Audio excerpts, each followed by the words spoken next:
Apakah adat jiname itu bisa berubah apa tidak dengan kondisi-kondisi hari ini? Nah, rujukan kita adalah, saya lihat hari ini sebenarnya kendala anak-anak muda dalam bersuara bukan pada jinamenya, tapi lebih secara garis besar, besaran jiname dalam adat Aceh dibagi dalam 3 kelompok besar. Yang pertama,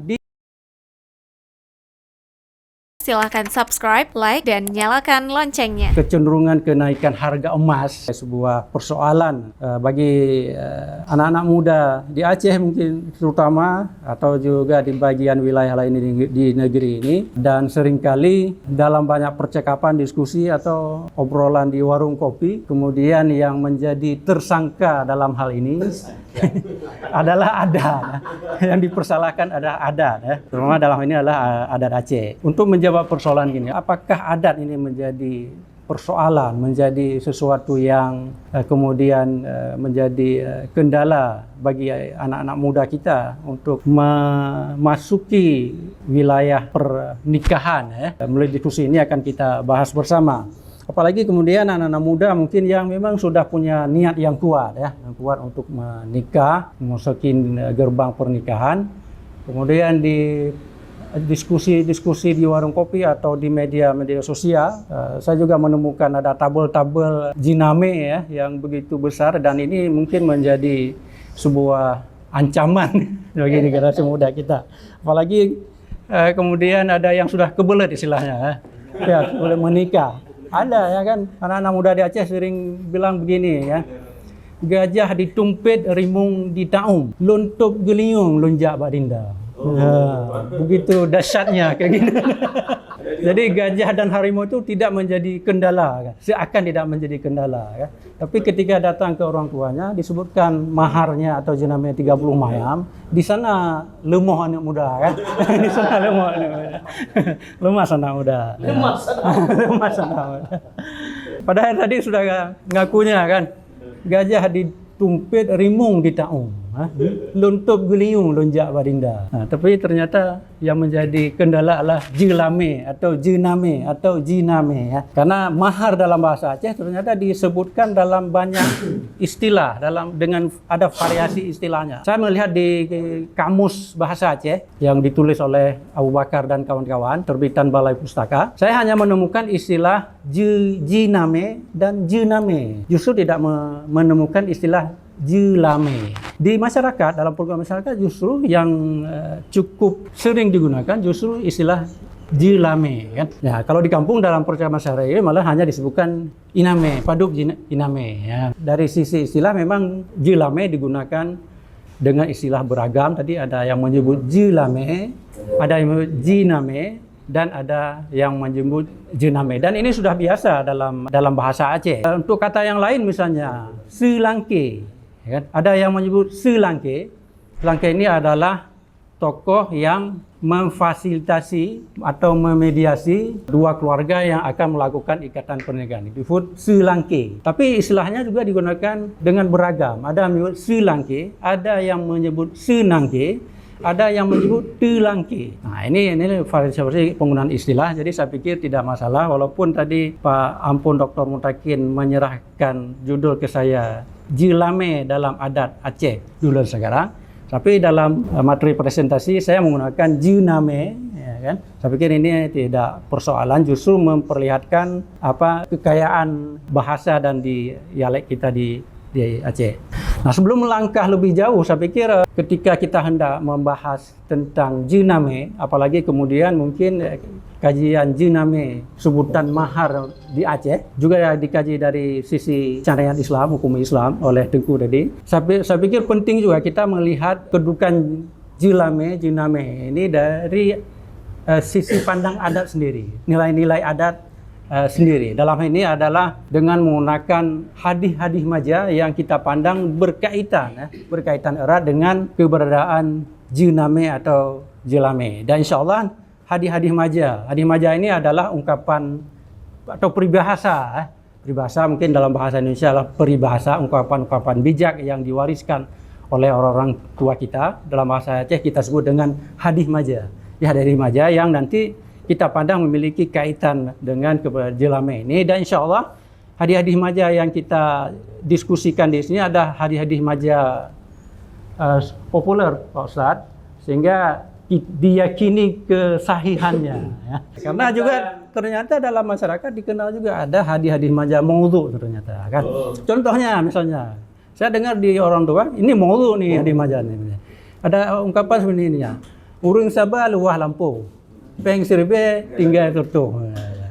Apa itu sahih namanya? Atau ada juga ini khilafiyahnya tinggi nih. Ada hadis maja seperti ini. Menyerta dengan haba kitab kutu pekap alhamdulillah rasa. Itu sahih apa mau? Hadis maja ini mungkin yang pertama ini yang sudah sangat populer, ada sebuah ungkapan yang sudah sangat populer di masyarakat Aceh, yaitu adat bak pote merhum, hukum bak syah kuala, kanun bak putrofang, resam bak laksamana.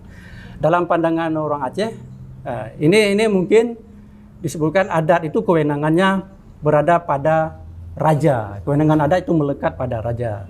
Kewenangan hukum dalam pandangan orang Aceh kan hukum Islam, syariat Islam. Itu kewenangan melekat pada Qadhi Malikul Adil yang dalam ini disimbolkan pada Qadhi Malikul Adil pada masa Kesultanah Safiatuddin ya. Safiatuddin yaitu Syekh Abdul Rauf As-Singkili yang digelar di Aceh dengan Syekh Kuala, dan alhamdulillah ini menjadi nama beliau kemudian diangkat menjadi nama Universitas di Aceh, Universitas Kuala kan, Syekh Kuala. Nah, orang Aceh meyakini 4 kaedah atau norma ini sebagai pedoman dalam kehidupan masyarakat. Sehingga orang Aceh menyebut adat hukum kanun resam, sabe sipadan, put sitangki. Jadi ini merupakan aturan yang sepadan menjadi pedoman dalam kehidupan orang Aceh. Jadi ini sebenarnya tadi sudah kita sebut merupakan aturan-aturan pandangan hidup kehidupan Aceh, yaitu adat, hukum, dan resam. Dan juga digambarkan bagaimana pola hubungan antara adat, hukum, kanun, dan resam. Dalam ungkapan Aceh juga, misalnya disebut adat dengan hukum lagi zat dengan sifat. Disebutkan adat dan hukum itu sebagaimana zat dan sifat. Jadi tidak bisa dipisahkan antara adat dan sifat. Di dalam hal ini adat dengan hukum lagi zat dengan sifat itu setara mungkin maknanya dengan adat bersanding dan tidak ada perbedaan, tidak ada pertentangan antara adat dan hukum. Digambarkan dalam bahasa Aceh misalnya tawid han patah, tatarik menye. Ini pengertian antara adat dan hukum itu dalam keyakinan, dalam pandangan orang Aceh tidak bisa dipisahkan. Digambarkan juga misalnya bagaimana hubungan adat dengan kanun, dengan resam dan sebagainya. Ya. Misalnya dengan resam, bagaimana pola hubungan antara adat dengan resam. Adat dengan resam lagi parang dengan sadup. Jadi sama-sama tajam. Sama-sama tajam. Tapi mungkin perbedaan adalah dalam kekuatan berlakunya di masyarakat. Itu ada perbedaan antara adat dengan hukum. Maka diumpamakan antara parang dan sadup, ban dua saban tajam, duanya sama tajamnya, tapi hana saban dalamnya tidak sama dalam implementasinya tidak sama. Nah, kemudian ini juga penting, ini dikutip justru dalam kitab Tengku Si Kutakara. Adat ban ada, hukum ban hukum, adat dengan hukum saban tumbuh. Tak kala mufakat adat dengan hukum, nanggro senang hana goga. Jadi digambarkan adat dan hukum itu sebagai sesuatu yang kembar. Kalau sudah menyatu adat dan hukum, itu negeri ini akan menjadi aman. Apakah adat jiname itu bisa berubah apa tidak dengan kondisi hari ini?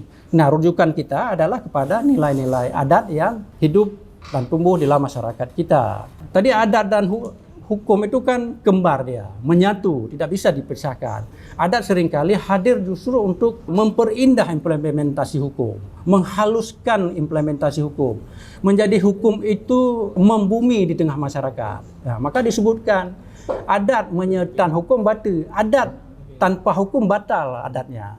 Jadi dalam masyarakat pandangan Aceh, siapa tinggi kedudukan hukum syariat dengan adat, dipastikan lebih tinggi kedudukan hukum syariat dibanding adat. Adat tanpa hukum, adat tanpa syariat, adatnya batal. Hukum menyertakan adat, tabu, nggak ada manis-manisnya ya.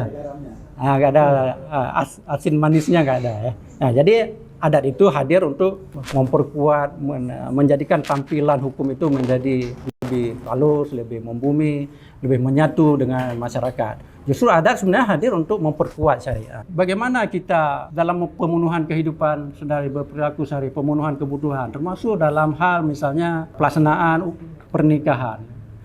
Oleh adat kita didorong untuk menyesuaikan diri dengan kemampuan kita, kan?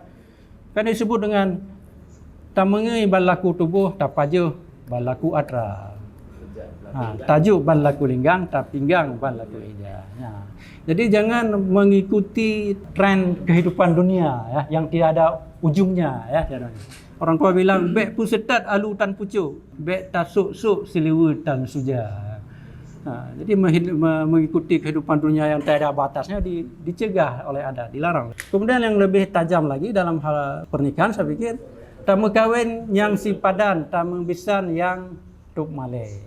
Ini konsep-konsep sekufu dalam perkawinan. Ini menjadi hal penting saya pikir dalam pelaksanaan pernikahan. Nah, kemudian istilah. Tadi sudah kita jelaskan soal istilah ya. Kita temukan misalnya baik dalam pergaulan masyarakat, termasuk beberapa buku. Misalnya di sini ada buku adat Aceh yang ditulis oleh Muhammad Hussein tahun 1970, digunakan istilah jiname atau jiname.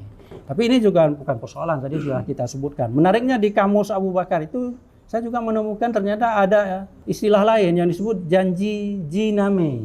Nah, ini soal berhubungan dengan masa sepasang pengantin baru ditanggung biaya penghidupannya oleh orang tua pengantin perempuan. Kemudian di jiname. Apa itu jiname, jilame, jiname? Itulah mas kawin, yaitu pemberian wajib oleh calon pengantin laki-laki ke pengantin perempuan, kan seperti itu, kan?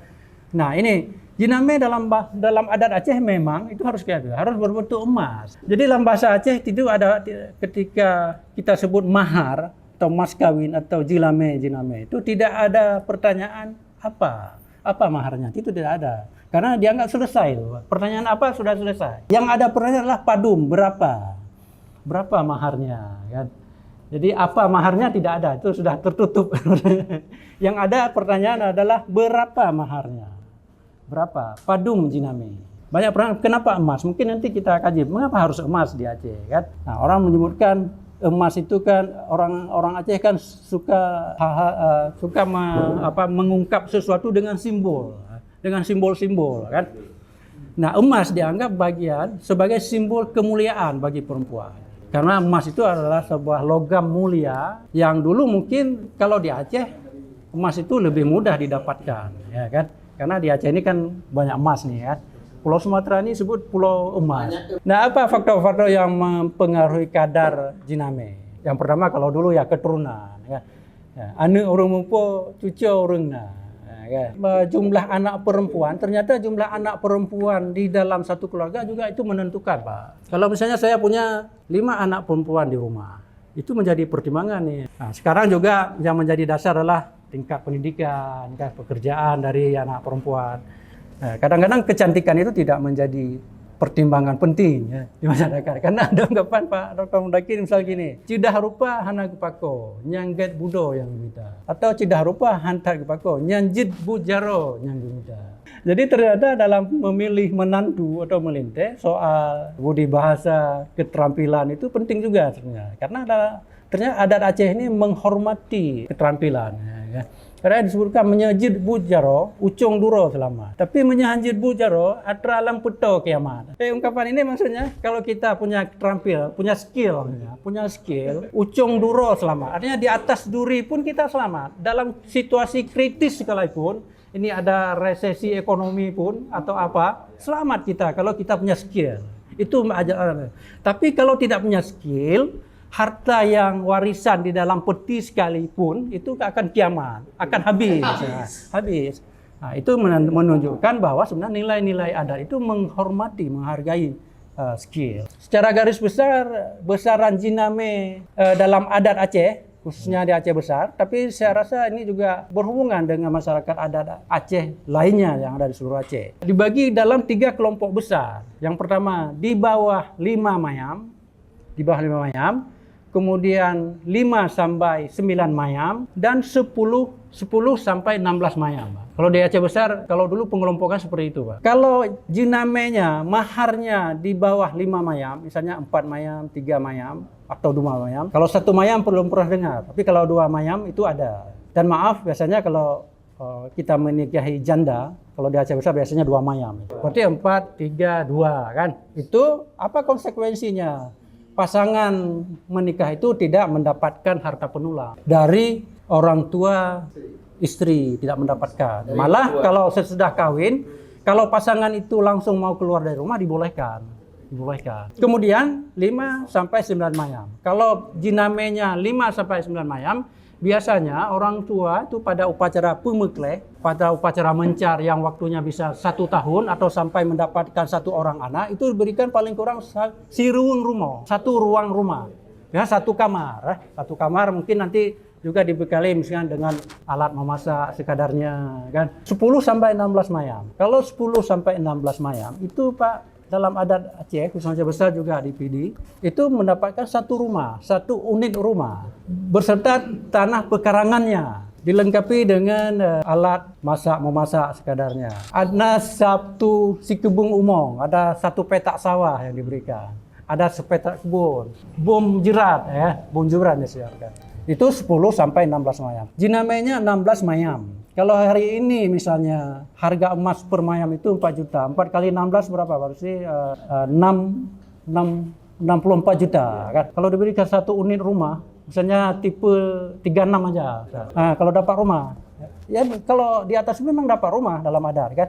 Jadi sebenarnya untung banyak nih sebenarnya, untung banyak calon-calon pengantin laki-laki jika mengikuti penentuan jiname berdasarkan adat. Dengan catatan, adat ini dilaksanakan secara penuh, tidak sepenggal-sepenggal seperti itu kan. Saya lihat hari ini sebenarnya kendala anak-anak muda dalam berkurang bukan pada jinamenya, tapi lebih pada kematangan atau kemapanannya dalam ekonomi. Lebih ke sana sebenarnya, bukan di jinamenya. Lebih kepada kemapanannya, Pak. Nah, jika itu persoalannya adalah di kemapanan, maka adat menjawab. Adat menjawab dengan pola-pola dan kaedah-kaedah seperti ini. Bahwa keluarga baru itu selama 1 tahun tetap berada dalam dampingan keluarga induk. Dampingan ayah dan ibu mertuanya. Makanya disediakan. Jadi kalau misalnya lintu pengantin itu disebutkan raja sehari, dalam adat Aceh bukan sehari sebenarnya, setahun, raja setahun, 2 tahun malah, raja setahun atau 2 tahun malah. Nah, jadi menurut saya persoalan anak muda ini bukan pada jiname, tapi pada kemapanan mereka dalam membiayai kehidupan mereka. Dan kalau ini persoalan, saya katakan tadi, adat menjawabnya dengan pola-pola seperti ini.